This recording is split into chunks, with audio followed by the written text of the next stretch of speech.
Hello and welcome again to the Contemplation Cafe. This is Paul, your host, and I'm inviting you to come inside, pull up a chair, and have a think or two. Today's message is one that's long overdue.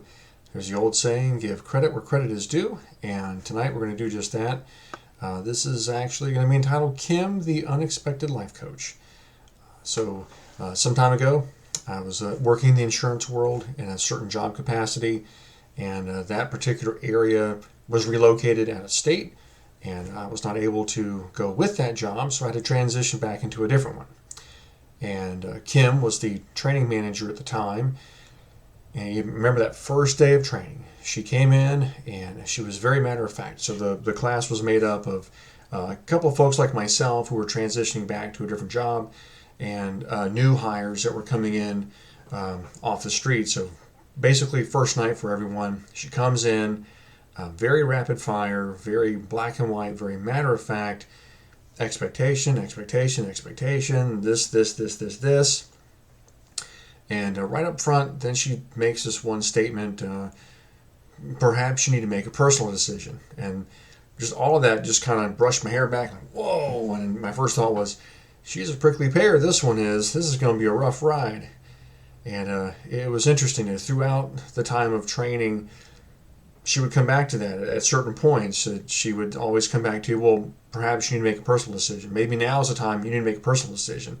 In fact, I was the subject of one of those conversations. I had was working two jobs. This was the second job. So it was very challenging to get from my day job to this job. And so there may have been some times where I was going to be tardy. And of course, she'd already right up front said, class starts exactly at this time, no ifs, ands, or buts. And, she reiterated to me the same thing she said to everyone else. She says, hey, look, I understand all that, but, this is what we do, and this is when we do it. And if you really just can't make it over here in time, then perhaps you need to make a personal decision. That was not a very endearing remark at that time. It wasn't a very fun conversation. But I did learn something later on, especially now as I transitioned into a management role myself.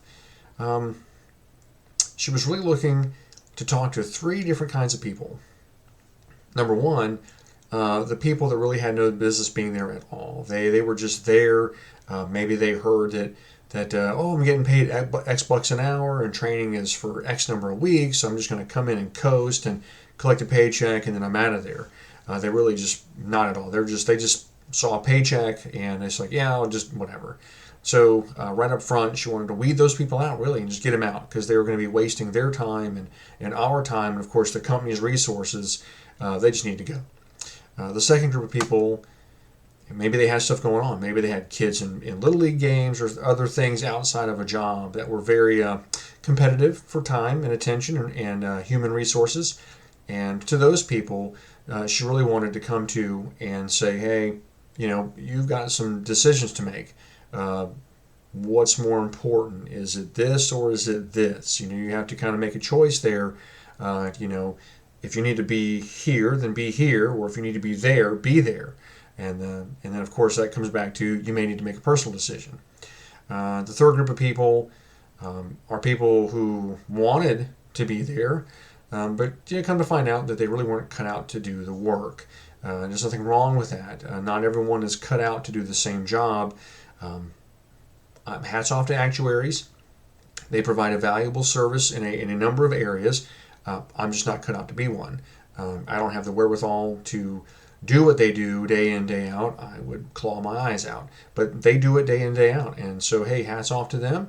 But I'm just not cut out for that. So it's okay. And working in this environment that I was in requires a certain mindset, a certain skill set, and a certain perspective. Obviously, your voice, you're talking on the phone to people, it's high customer facing.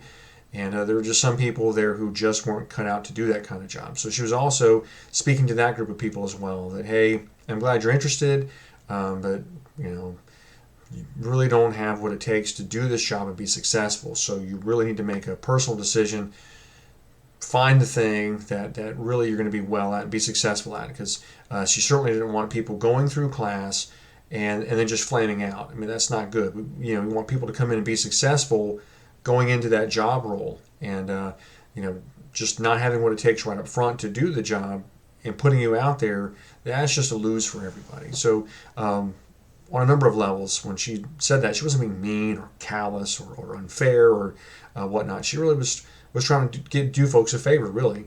Weed out, obviously, the ones that don't want to be there, and the other ones, get them to kind of look at things with a perspective, take a step back and say, hey, where do I really need to be?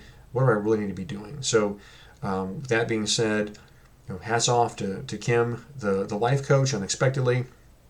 I've taken this over to my own job, to where I've had to have those conversations with my employees that, if you're going to be here, I need you to be here.